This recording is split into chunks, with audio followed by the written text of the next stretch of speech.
Tingnan mo pa tong isa na to. Again, uulitin ko, si Oros ay may libreng box at adjuster.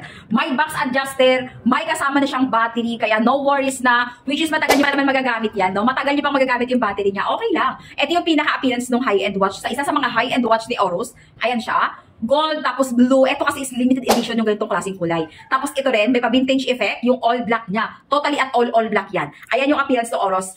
Clip natin, pure stainless steel, non-faded, non-tarnished, hindi nangangalawang, makapal, solid. Hindi sobrang bigat, hindi sobrang gaan. Isa lang ang sigurado pang once na mag-checkout ka ng Oros brand natin. Pure stainless steel, may kwenta. Pag suot-suot mo na, bebes mapipil mo, may kwentang may kwenta. So, ayan yung pinaka-appearance ng isang product. Ito sa isang kabila. Pakita ko. O, diba? Ayan yan.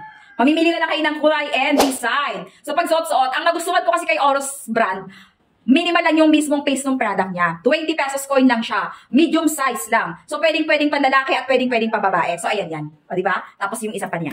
Naka-discount si ito, Beb, ha? Waterproof to mga pangga ko. Ang ganda lang ipang regalo. Lahat ng pagbibigyan nyo, Beb, matutuwa talaga kasi authentic po ang Oros natin. Okay? Ito po yung link niya. Nilalagay ko dyan para sure na sure. So, ayan yan.